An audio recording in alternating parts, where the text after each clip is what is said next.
Welcome, ladies and gentlemen. I've been trying to do this video for a little while, and it's been very hard because I'm a pretty pissed off about this situation.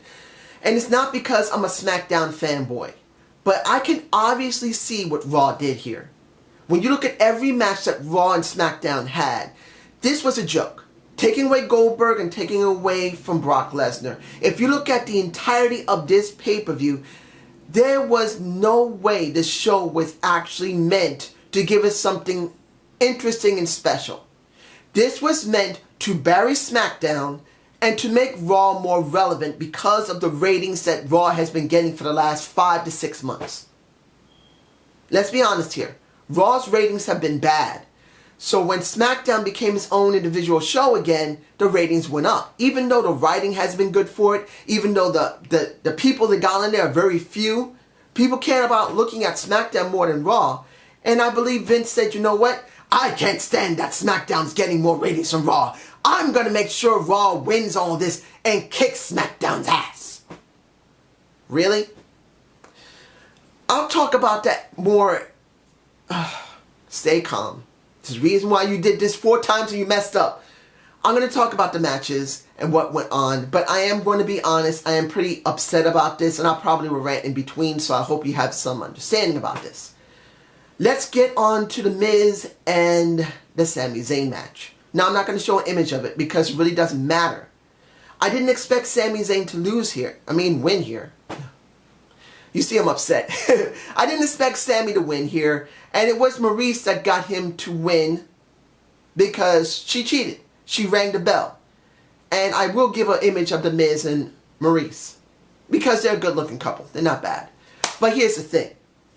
You would expect that SmackDown winning this and not going anywhere with the IC title, you would expect that, well, the Cruiserweight title has to go to SmackDown as well because we already know the Cruiserweights are really doing nothing on Raw. The ratings for Raw when the time of SmackDown putting the Cruiserweights on has been extremely low. So you expect with Kalisto and you expect with Brian Kendricks to go on, you expect something good would happen. No! They had a great match. I enjoyed it. But here's the problem.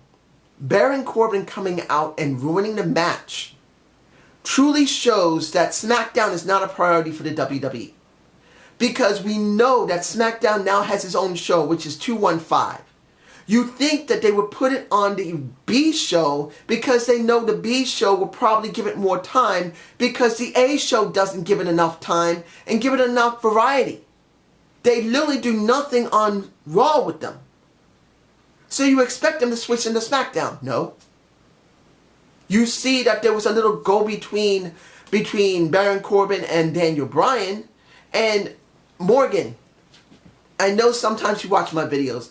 I know you're happy that Baron Corbin got some time. And I'm not one of those people that disagrees with you. I think Baron has been badly underutilized. He should be done better than this. But having him do this, even though it does make some sense with his character because he got hurt by Kalisto, does not help what's going on overall for SmackDown, overall for Raw, and overall for the WWE. It just is a joke. And I don't like thinking of Baron Corbin as a joke. I actually think he's a great talent that could actually go somewhere if the WWE would push him, and they're not doing that, and it just pisses me off. Here's another match. 5-on-5 women's elimination match. You guys tell me, the first 4 women to be eliminated, if I remember, Carmella was the first one to go.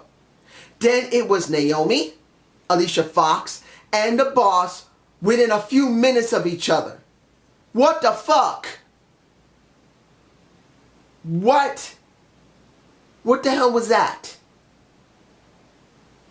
They couldn't get rid of Bayley early. They got rid of Sasha Banks. They got rid of Naomi. And then they get rid of Alicia Fox. I'm not saying Alicia Fox is the be-all, end-all of all wrestlers. And I'm not totally surprised she got eliminated early. But all 3 black women gone? That makes you wonder what the hell's going on. I don't believe everyone in the WWE is racist. I know a lot of people say that there's racism going on in WWE, and it's true. I'm sorry, it is true. There is racism in the WWE. It happens. But it's directly because of Vince. It's not because the general staff is racist. It's because of Vince making the final decisions and the final call on these matches. He's the one who does it. And as much as I'm glad to see Nia Jax being so freaking dominant, she did a great showing here. She was the one that shined better than any woman there. I'm sorry, Becky, she was the last one on SmackDown. She didn't do a bad job, and I'm not against Becky Lynch, but it was Nia Jax who shined. She was. But let's be honest here. That was not right. And Naomi is the one I felt should have been allowed to be near the last one to stay, because the crowd truly cares about Naomi. As weird as it sounds to people, Naomi is moving merchandise. The people cheer for her heavily when she gets in the ring, and they cheer for her when they play her theme song. What is going on here if they don't see it? And I'm saying this now, Naomi, for TNA. I may put her face right in my face. Naomi for TNA. I'm saying it now. Because this is really pissing me off. Unless something happens in TLC, Naomi for TNA. Next, the men's 5-on-5 tag team match. Was it good? Yes. I actually felt like it was the second best match of the night. It was. And I felt that the show was very good. New Day got eliminated very early. I'm just saying. New Day got eliminated early. I'm saying it again. Vince. But anyway. Did I enjoy the Usos going up against Cesaro and Sheamus? Yes, I did. Did I feel like that made the show very well? Yes, it did. But then again, what did SmackDown gain from this? Absolutely nothing. Weird. And almost forgot what happened with the women's match. Seeing that Natalya had to replace Nikki Bella, you wonder who was the one who did it. My guess is Nikki got attacked by Natalya because she wanted to get in the match so damn badly. I don't think it was Carmella. I'm sorry I didn't say that early, but I was very frustrated about that match, particularly that Naomi, who did one hell of a job, got eliminated very early. I'm just saying. Oh, and almost forgot. Enzo and Kaz made that segment before the match. I'm sorry. They made the Toronto crowd just cheer. They loved it. There's a whole bunch of haters. There's a whole bunch of haters. You know that they're just sloths. I'm sorry. These guys know how to make a moment. I just love these guys as a tag team. And they're great talkers. They just make it work. Am I forgetting anything? I don't want to forget anything, ladies and gentlemen. But the 5-on-5 match, SmackDown versus Raw, this truly shows you how biased they were. Because the crowd really hated Roman Reigns. They really loved SmackDown and Shane McMahon. And then you wonder how badly hurt Shane McMahon really was. Because when he got that spear in the air, it was bad. When he went and jumped on the Braun Strowman, that looked really bad. You wonder if he actually might have been hurt a little bit. Particularly that one point during the show, showing of that match. You see AJ talking to Shane, and AJ didn't move an inch. Shane was just laying there most of the time. He might have been hurt, actually. And then Roman made it worse. And that just made the people hate him even more. And the people were happy that he won. I'm happy that I really thought that Roman was going to pull it out. And then it would have really pissed me off even more than I am now. I'm glad that he won. But let's be honest here. Do you actually believe, truthfully, that this was a balanced show? Because, to be honest, this show was way off balance. And the crowd felt it. That's the reason why the 5-on-5 elimination match with SmackDown and Raw for the men, the people were saying Raw is cheating. Because they could see it. Raw was the most greatest emphasis for this show. Now here's the final thing we need to talk about, and that is Goldberg versus Brock Lesnar. Now I'm sure a lot of people are going to say, this wasn't a freaking match, this is bullshit. What the fuck? Less than 2 minutes. Their entrances took longer than the freaking match. But here's the thing. If you take away what happened from the beginning, middle, and near the end of this show, if you put it aside, I'm not surprised that this happened. Everyone and their mother has been beaten by Brock Lesnar, Randy Orton, John Cena, Triple H. I'm sorry. All the top people, Roman Reigns, didn't win. Everyone has gotten the ass handed to them, one form or another, against Brock Lesnar. It was time for him to get his ass whooped.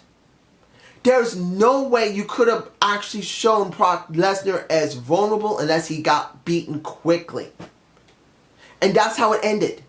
Brock got his ass kicked fast. And that just leaves up for a Royal Rumble rematch or a WrestleMania rematch. But let's be honest here. This show was bad. This show was bad on the one situation that Vince did not like that SmackDown has been getting better ratings than Raw. Instead of being a smart businessman and saying, you know what, I have 2 shows. And I have built everything around one show, but I should not keep my mind so locked on this show that if my other show is doing better, that if I need to drop the other show for a while and go to the other one and start focusing all my attention there, that's what a smart businessman would do. But he's not doing it. And that's the reason why this show was a terrible show. But you know what could make the show better? You know what could justify what happened here? One thing. Goldberg coming to SmackDown. Now, I said this before, and I'm going to say it again. Even though there's a great chance that Goldberg will not be seen on SmackDown on Tuesday. Yes, he'll probably be seen on Raw. But there's a very slim chance he'll be seen on SmackDown. But this is what I'm hoping for because of the reason of this win for a loss for Brock Lesnar and the win for Goldberg. The reason they're doing this is that Goldberg has decided he signed a short-term contract with WWE, and instead of being on the Raw roster, he goes to the SmackDown roster because they're getting better ratings. If Vince is smart, he will put him there. If he signed a short-term contract with him. If he signs no contract, we see no Goldberg on SmackDown going into Royal Rumble. Maybe we'll see him in the Royal Rumble, but if we don't see him at all, this entire show was a total wash. This was supposed to be a signature pay-per-view for the WWE. And it was obvious they were very biased towards one show. They ruined the matches because of it. And a lot of people are not going to be happy about it. Now, I'm sure a lot of people will enjoy this show. A lot of people are very happy about it. But I'm seeing it from a long-term, breathe. I know you're frustrated about this. Breathe. I'm looking at this from perspective long-term. WWE is looking at this short-term. By messing over SmackDown, you make Raw look weaker. Because SmackDown being literally ignored and neglected is going to make the people want to see SmackDown more. Because they know, just like it's going on in Raw, all the heels are faces and all the faces are heels. And everyone always cheers for the heels because they know they're the faces. And right now, Raw is the face, which is the heel, and SmackDown is the heel, who is the face. And people are not going to like it. But this is my point of view. You guys tell me below. I hope you enjoyed the Survivor Series 2016 review. Please give me a comment below. I know this was a bit of a rant. I'm sorry, but I have to be honest. This was highly biased, and it's going to piss people off even more, at least the ones that understand what I'm saying. But if I am wrong about this, give me a reason why that this was a great show and I'm wrong about SmackDown getting hosed. I am open to understanding if I don't see something properly. I would like to hear your point of view. Have a good day. Have a good night.